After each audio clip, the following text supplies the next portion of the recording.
The Rangers' rotation in the second half is looking like it's going to be very, very good, but in order for that to matter, the Rangers are going to have to survive in the first half. We're going to talk about why that is and more, all that and more on this episode of Locked On Rangers. Let's get into it. You are Locked On Rangers, your daily Texas Rangers podcast. Part of the Locked On Podcast Network, your team every day.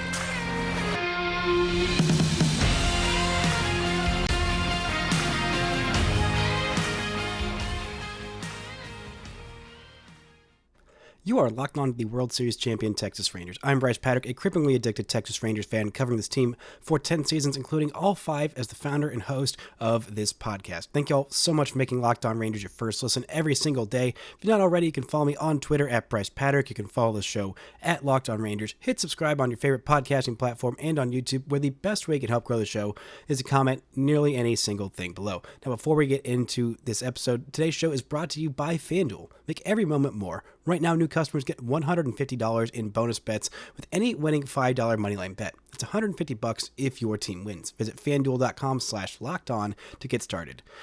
Now, the Rangers got some bad news last week after they got some good news about Tyler Mahle signing a 2-year deal. Very excited about that deal, but less excited about the news that Max Scherzer had surgery on his back. He had a herniated disc that he suffered in the World Series when he got struck on the back with that line drive that ultimately ended his season. After coming back, after suffering that teres major injury, he made it all the way back to the Rangers for the ALCS, started a couple games, including a crucial Game 7 where he wasn't at his best. Granted, he wasn't at his best in his first start against the Astros in the ALCS, or really even in the World Series. But hey, he gave the Rangers 3 scoreless innings in that World Series. Every scoreless inning matters in a World Series and in a playoff series in general, and the Rangers would not have made it to the playoffs if not for his 6 or so starts during the regular season that helped them secure that spot in the playoffs. But he had 6 weeks of rest and rehab. They did not do the trick to heal that injury, so he had surgery, and that knocks him out for the first half of the season. The 39-year-old, who is turning 40 in June of this coming year, or July, of this coming year, has pitched over 2,800 innings in his major league career. He is going to be 40 midseason, like I just said, and there's been a lot of wear and tear on this guy, who has been incredibly healthy for his career, never pitched fewer than 140 innings in any full major league season, did pitch 56 in his rookie year back in 2008, but since then, outside of the COVID-shortened season where he was fully healthy, made 12 starts for that year in 2020 with the Nationals as the reigning World Series champs, he has been just the picture of health. And the last couple of years, he has not quite been that. It is very, very terrible for his durability standard of pitching 145 innings in 2022 and 152 and 2/3 innings in 2023. I mean, that's the kind of standard this guy has set. He has been incredibly durable. But again, Father Time is undefeated, even against eventually Adrian Beltre. Father Time finally won that war. I still think Adrian Beltre got the better of Father Time, and he called it quits when he wanted to, as opposed to Father Time making him. But Scherzer has definitely seen better days. He was good during the regular season when the Rangers had him, when he was healthy. Much better than he looked with the Nationals earlier in that year. And seeing Nationals fans celebrating how happy they are to not have a 3-time Cy Young winner on their team, who they got for a prospect that is unproven, and paying $30 million for him to not be on their team. I'll take the World Series and the Max Scherzer every single time out. But this is now 3 starters the Rangers have in the rotation who are going to be out till mid-season. They have Tyler Mahle, who is recovering from Tommy John surgery. They have Scherzer, like I just said, who's recovering from herniated disc surgery. And probably the latest one of them to rejoin this rotation will be Jacob deGrom, who is expected back in August after having Tommy John surgery in June of last year. It'll be about 14 months after the surgery. But the good news is, once that Rangers rotation gets back and is healthy, and if they do add Clayton Kershaw to it because they just want to say, you know what, to heck with it, let's just go with pitchers who are pitching in the second half and hope that we survive and get there. Right now, their second half rotation, or I guess come playoff time, will look something like this, with Jacob deGrom, your game 1 starter. Nate Eovaldi, your game 2 starter. Max Scherzer, your game 3 starter. And Tyler Mahle, your game 4 starter. That is a darn good rotation. But to get there, you got to have some starts for some other guys. And you got to make it to where you're in the playoff push when those guys get back and healthy, which, again, it's going to be hard to fall that far out of it with how good their lineup is supposed to be, returning basically the entirety of the lineup outside of that DH role in Mitch Garver, who could come back, but it's not looking particularly likely at this point. But right now, their first half rotation looks like this. Nate Eovaldi, first starter. Then you have John Gray. Dane Dunning is your number 3 starter. Andrew Heaney is your 4 starter. And Cody Bradford is your number 5 starter. That's not great. It's not horrific, but again, that is implying that nobody else is going to get hurt between now and opening day, or now through the first half, which doesn't seem particularly likely. I mean, Gray has had his injury concerns. Heaney has had a billion injury concerns. And Eovaldi, we just saw what happens when you ask him to pitch that much in the first half of a season. It's hard for him to hold up. Now, he did, and he got back and healthy just in time for a magnificent playoff run. Absolutely magnificent, which is what Nate Eovaldi does. Again, just get him healthy, get him and Jacob deGrom healthy for the playoffs, and look out, world. And moderately improve the bullpen. Look out, rest of the world. The Rangers could sneak in there as a wildcard team, and again, even the second or third wildcard team, it won't matter. They won't be fazed by anything, especially after last year's playoff run and with so many of them returning from last year's playoff run. But again, you have to get to that point. Last year, the Rangers signed a lot of starting pitchers in the offseason. A lot of them. And they also had some young guys who were ready, who had made some major league starts, and they felt reasonably confident in them being okay. This is what the Rangers rotation looked like before spring training last year. These are guys who, before going into spring training, I felt confident the Rangers could start in a game and would give them a chance to win that game, or at the very least, not be completely out of it. There were, I thought, 8 guys. There's Jacob deGrom, Nate Eovaldi, John Gray, Andrew Heaney, Martin Perez, Jake Odorizzi, Dane Dunning, and Cole Ragans. That's 8 guys, and that's not even including Zach Kent, who I thought might be pushing for a spot in the rotation. Maybe Owen White at some point in midseason I thought would be ready. Maybe Jack Leiter I thought could have a shot, or maybe Cole Winn could have figured out whatever happened with him the season before. And none of that happened. And Jake Odorizzi suffered a season-ending injury before spring training, even, or I guess beginning of spring training. I don't even know if he made it to spring training before suffering that injury. Then Cole Ragans was put in the bullpen. Perez backed up from a career year. Heaney was healthy, but backed up from a career year as well. Dunning was way better than the Rangers could have expected. It was really their pitching MVP last year. And then we all know what happened with Jacob deGrom, and to a lesser extent, Nate Eovaldi. So they went and traded for 2 pitchers at midseason. And I don't see the Rangers necessarily doing that this year, especially with the second half reinforcements that they're going to get in Mahle and Scherzer and deGrom, which, again, that's hopeful on all of them that they don't have any setbacks and they are ready for midseason or August in deGrom's case. The Rangers have some innings to get, and there are some guys on the buy low radar that I think could be smart moves as just some depth pieces, especially since some of these guys are going to be free agents after next year. I mean, Scherzer is going to be gone after this year, which, again, when he's going to be heading into his age 40 season and turning 41 at midseason next year, you're not as confident in him and his durability, especially after, the last couple of years and those injuries. And then it's possible you have Nate Eovaldi again next year with that vesting option, but he's got to pitch 156 innings during the regular season to make that option vest, which could happen, and the Rangers could just re-sign him anyway, even if the option doesn't vest, because I'm sure they would love to have him back because, again, your World Series hero, 5-0 in the playoffs, absolute bulldog in the playoffs. How could you not want that still on your team? But again, he will be another year older, another year more wear and tear on his body. And then I think you've got John Gray for 2024, but Heaney's gone after this year as well. So you'll have a lot of innings to replace. And while I do have some faith in some of the young pitchers in the farm system, you're not entirely sure how ready they'll be in 2025. Coming up, we'll look at some of these buy low free agents that I think on multi-year deals or even just a one-year deal to get the Rangers through the first half of the season could make a whole lot of sense. Right after this word from our sponsors.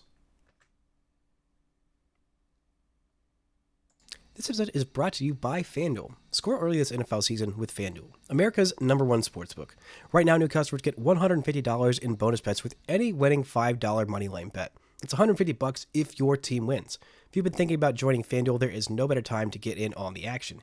The app is so easy to use, and there's a wide range of betting options, including spreads, player props, over-unders, and more. You can go check out the Rangers' odds to go back-to-back in the World Series next year. I believe they are top 5 in odds. Last I checked, before any big old free agent signings have happened, hopefully between now and then. So go check out those odds. Go visit FanDuel.com/lockedon and kick off the NFL season. FanDuel, official partner of the NFL.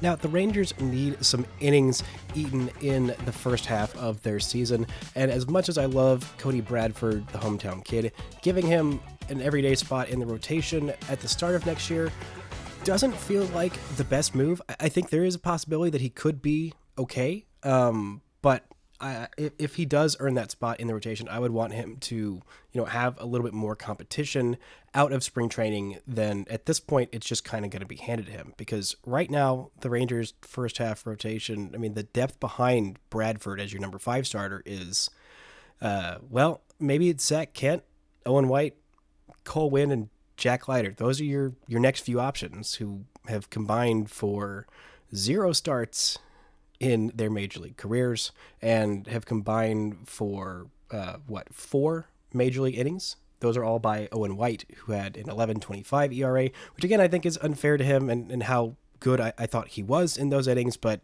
if the stuff is still backed up next year, I don't feel great about that. But if his stuff is back to where it was, then maybe this need for signing another low-end starting pitcher isn't as necessary. But right now it seems like the Rangers are going to be playing towards the middle to bottom of the market because they had a meeting in bankruptcy court with Bally Sports, and it's going to be about another month. Basically, the timeline is going to be about another month before anything is decided, whether the Rangers will be picked up by Bally or dropped by them. A substantial amount of money is what's going to change in that. They're probably not going to get the full $111 million that is in their contract, but maybe $70 million. So what that really means is that since it's going to be about a month before the Rangers have that decided, it seems like it's going to be about a month before the Rangers decide they can be aggressive. And if they do get that work down, they do get 70, maybe 80% of what they were promised in that contract, then maybe they could be more aggressive and push into the luxury tax. Maybe Ray Davis will feel more comfortable pushing into that luxury tax, knowing that he's at least got this year's TV revenue secured, or at least a decent chunk of what he thought he was going to be making, along with whatever bonuses he got from, winning the World Series and just the general favor of people spending money on the Rangers and caring about the Rangers because they won a World Series, which is definitely a real impact. But for now, it seems like, and that'll go into play a whole lot about Jordan Montgomery, who I've heard literally nothing about. But one thing that it does take the Rangers out of is basically any of the Japanese and or Korean players who were posted. There's a 30-day window once those players are posted for them to sign. And while I don't think the Rangers are going to be in on the Yamamoto sweepstakes because that's going to get in the $300 million range, and I don't see the Rangers, even if they got the full $111 million and, just were fully guaranteed the rest.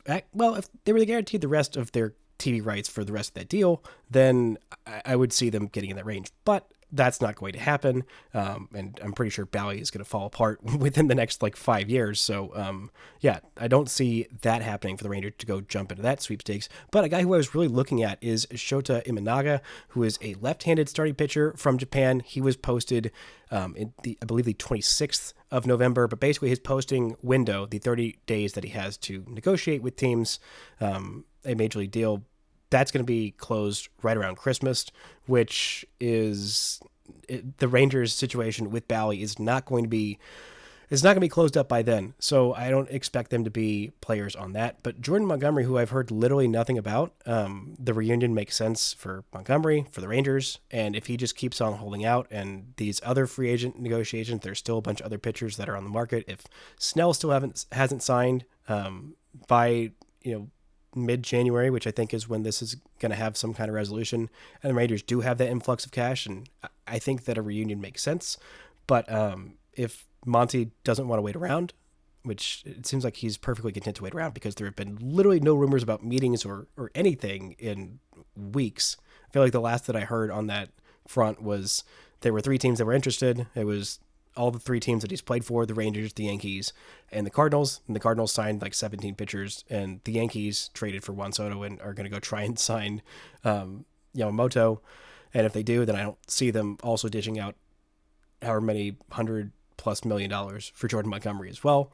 But there will still definitely be a market for those teams who miss out on Yamamoto who will want Jordan Montgomery. But all of that to say, I think there are some buy low candidates the Rangers could take a 1-year flyer on that would make a lot of sense, including an older lefty, not Clayton Kershaw. That does make sense, and I talked about that last week, why that would make sense, and especially with the Mahle signing. I mean, having a second half rotation or a playoff rotation, if they did sign Clayton Kershaw, which I do think is a real possibility. I don't know what the money would look like in that deal. I don't think anybody really does, but a playoff rotation of deGrom, Eovaldi, Kershaw, and Scherzer, then you put Tyler Mahle and John Gray in the bullpen.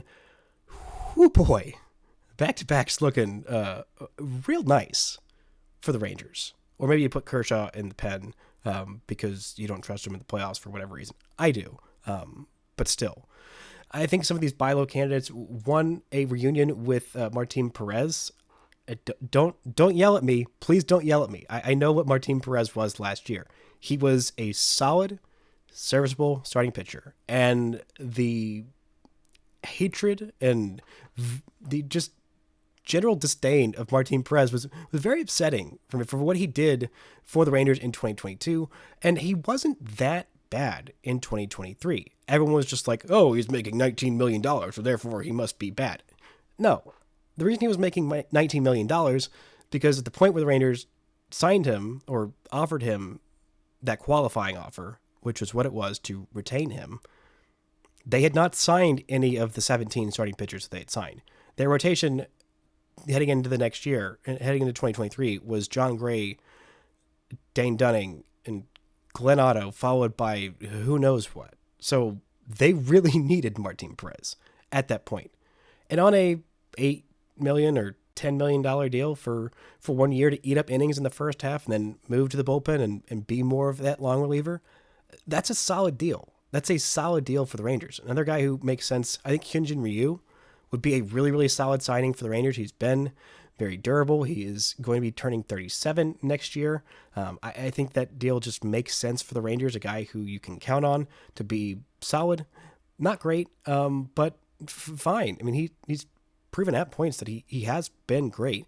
And the fun facts about him sleeping 18 hours a day or whatever it was before his start days, that's fun. But the rest of these guys on the market, they do have a lot of injury concerns, a lot of guys who you could, take a risk on if you want to take a risk on. Brandon Woodruff, who is not going to be pitching this year. And maybe you hope he bounces back. But again, shoulder surgeries are very worrying for me if you're wanting to take a chance on Zach Greinke. But again, him coming back to Kansas City, especially now that they're spending money, just makes all the sense in the world. If you're wanting to buy low on, or just, I guess, buy medium on 44-year-old Rich Hill, because you kind of know what you're getting, and he'll be okay. Or you want to go make a deal on Johnny Cueto. I think that could make some sense. But the guy who I really think would make the most sense, and if you're wanting, you'd have to go for a multi-year deal, maybe even up to 4 years, but it wouldn't be very high on average annual value, and he has been extremely durable. That is Lucas Giolito. He's a guy who I've looked at for the Rangers for a while and wanting them to maybe trade for him at the deadline this year, maybe trade for him in years past. But he's a guy who has been incredibly durable. Last year was by far not his best year. He had a couple of top 10 Cy Young finishes, and at one point he was the top pitching prospect in all of baseball. He's not that anymore. He's going to be turning 30 at some point next year. He's projected to get a 4-year, $47.5-ish million deal, so about $11.8 million per year for 4 years. But he's durable, and he's fine. He's fine. It's kind of like a John Gray contract. That's kind of what I would liken this to. And the Rangers would be betting that they could get more out of Lucas Giolito than the Angels did when they traded for him, or than the White Sox did when they had him last year or in years past, or the Guardians, which that one is what concerns me, is the Guardians not being able to turn him into a better starter. Granted, they haven't done as good a job of, for lack of a better word, refurbishing pitchers and teaching them new skills as opposed to just developing their own. The Dodgers and the Rays have done a good job of that, of taking a guy who hasn't been as good and fixing one little thing with him and turning them into a good starter. The Guardians just grow their own homegrown pitchers that are all very good. But I think there's a good pitcher in there in Lucas Giolito, and if you're wanting a guy who's going to be durable, who's going to give you serviceable innings, probably not be a star, maybe have a couple of good starts, maybe have a couple of good years, but for the most part, just make 30 starts, pitch 150 to 180 innings. This is a guy who you can bet on with that track record, and I think that is a very valuable thing that the Rangers, especially with all these older guys in the rotation, guys with questions and guys who you can't really count on for 30 starts or 180 innings. I think there's definitely some value in that, especially depending on how bullish you are on the young pitching prospects in the system. Coming up, we're looking at a little bit more news and notes around the Rangers, including some changes to their television broadcast team, right after this word from our sponsors.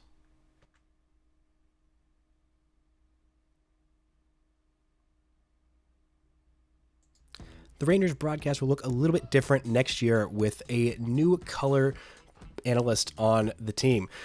Or maybe not a new color analyst, but the one who has been the primary color commentary analyst, CJ Nitkowski, is gone from the Rangers broadcast. He will be on the Braves broadcast. He has been living in Atlanta, and Jeff Francoeur, who is the normal color commentary broadcaster on the Braves broadcast, is taking a step back and broadcasting fewer games. So CJ was allowed to look for another job by the Rangers that's a little closer to home. So Rangers broadcast is going to look a little bit different next year. I'm assuming that David Murphy is probably going to be broadcasting a few more games as the Rangers color analyst, and maybe Mark McLemore will be on the broadcast a little bit more. I don't think that this means that that Tom Grieve is going to come out of retirement and start broadcasting 120 games a year again. I would love that, but I just don't see that as likely happening. Or maybe Dave Valley is going to step up into a bigger role as well. I loved him on the broadcast last year, his first year on the broadcast. I thought he did a really, really great job, and it seems like there will be more games for him to call. Dave Raymond will still be the voice of the Texas Rangers on the TV broadcast. I don't see any change in the radio broadcast team with Eric Nadel, Matt Hicks, and Jared Sandler as well. But just some news popping up on this Monday afternoon. Some other news that popped up over the weekend. There are 6 Rangers on the All MLB team. Now, in case you didn't know what this was, this is something that started back in 2019. This is voted on by a combination of 50% fan vote, which I don't even remember seeing any calls for fan votes on the All MLB team, and 50% expert panel, which I don't know exactly what that means, but that's what MLB put on their website of who was voted on for this. And the Rangers had 6 players on the All MLB teams, 2 of them on the first team and 4 of them on the second team. The first 2, I'm sure you can guess who it was. It's not a very difficult guess. It was, of course, Marcus Semien and Corey Seager, the best second baseman and shortstop in the league. The first time there have been a pair of teammates from the same middle infield on any 2 teams, let alone both being first team.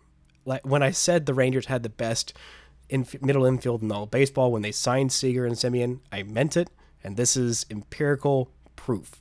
This has been going on since 2019, the All MLB team. This is the 3rd time that Marcus Semien has been on the All MLB team. This is the 2nd time that he has been on the first team. The first time he was on the list was 2019 as the second team shortstop, which again, I don't know why he was second team shortstop when in 2019 he was third in MVP voting. It doesn't really make sense. He was ahead of Bogarts in the MVP voting, so he should have been ahead of him in the All MLB team. Doesn't really matter. This is the second time that Seager has been on this list. He was on second team All MLB in 2020, second team to his division mate and shortstop at the time, Fernando Tatis Jr. But this is both of their, or I guess the second time for Marcus Semien being on the first team, because he was on first team in 2021 when he was by far the best second baseman in all of baseball when he had that record 46, 42 homer season as a second baseman before the Rangers signed him. But the Rangers having four guys on the second team. First team catcher was Adley Rutschman. I think that Jonah Heim is a little bit better, but the offensive numbers and the amount of games played for Rutschman makes those numbers look a little bit better. So I don't really see that much of an issue there. I don't think there's that big of a drop off defensively. Obviously, Jonah Heim is pretty clearly the best defensive catcher, at least in the American League. There's a little bit of competition in the National League, but overall catcher, I think he's the best in baseball, but him being second, that's still a pretty good honor. But the guys who surprised me, two starting pitchers for the Rangers on the second team All MLB, that was Jordan Montgomery and Nathan Eovaldi. Now, the reason that surprises me is because allegedly the voters were told to only consider the regular season performance. Now, if you're considering postseason, then obviously those guys are way up there. But Montgomery, he had a solid season, but I wouldn't say he was a top 10 starting pitcher in Major League Baseball last year. But hey, I thought Nathan Eovaldi was. I thought that him not getting Cy Young votes was kind of crazy to me because he was so good for such a prolonged stretch of the season. It felt like a lot of recency bias, him not getting any votes at all in the Cy Young, because he was probably the best pitcher in the American League for the first half of the season. He started the All-Star game. He was incredibly good. Granted, he was not as good in the second half, really only pitched in one game while he was healthy, but that was 6 shutout innings against the Rays in July, and then went on the IL for 6 or 8 weeks or however long it was, came back and was rehabbing at the big league level, so he wasn't quite as effective. But Montgomery being on there is great. Also, the other one that I have not mentioned yet is, of course, Adolis Garcia making the second team All MLB outfield. Very well deserved from him, even if you don't include his postseason heroics, which this is one of the greatest postseasons any player of all time has ever had. But the regular season was pretty darn good for Adolis as well. 39 bombs, just one shy of that 40 mark. I wouldn't be surprised if he hit it this year. That would be a lot of fun. Maybe makes first team All MLB because everyone will realize how great a player he is now. Not surprising for those of us who have watched him every day for the last few years. But now with what he did on the biggest stage and that walk-off home run in Game 1 and the absolute decimation of the Astros in the ALCS, people know about El Bombi now. He is not some under-the-radar guy flying by without people noticing him. He has been noticed. He has been noted. He has been appreciated by the Major League fan at large. But this is some great honors for the Rangers. This is the first time any Rangers pitcher has made it on an All MLB team, which is a little surprising given that it started in 2019 when the Rangers had their two best Baseball Reference WAR seasons by any starting pitcher in Lance Lynn and Mike Minor, both 7+ WAR seasons that year. They were somehow not in the best 10 pitchers in Major League Baseball that year. I don't really know who was voting on that back then, but those experts clearly were not as expert as they should have been in leaving those guys off, but doesn't really matter. Congratulations to Jordan Montgomery and Nathan Eovaldi and Jonah Heim and Adolis Garcia and Marcus Semien and Corey Seager. Certified best middle infield in baseball. Like I've said a million times, $500 million was a freaking bargain for those guys coming up for the Rangers in big spots and little spots all year long. Incredibly productive pair, and I wouldn't be surprised if they went back-to-back as the best middle infield in baseball next year, which would be a whole lot of fun. And again, there's going to be a little bit more pressure on this offense to do a little bit better with the mid-season rotation, the first half rotation looking like it does at this point. Again, I don't think the Rangers are done with their moves. I am hoping that they can just keep waiting it out and hopefully get a Jordan Montgomery union, because that would fix. It made me feel so much better about this rotation in the first half and in the playoffs, whether they get a Clayton Kershaw or not. I'd be really intrigued as to what those discussions look like, what Clayton Kershaw is considering, and the fact that he's still considering the Rangers even after they made that trade for Tyler Glasnow and signed Shohei Ohtani makes you think, okay, Chris Young's pull is real. That hometown pull is real on Clayton Kershaw, and if this is the year that he finally does come back after the Dodgers did all that, then I will never, ever stop underestimating the ability of Chris Young, the salesman, to bring whoever he wants to this Rangers team. That's going to do it for today's show. Thank you all so much for listening and subscribing, and until next time, don't forget to enjoy World Series champion Texas Rangers baseball.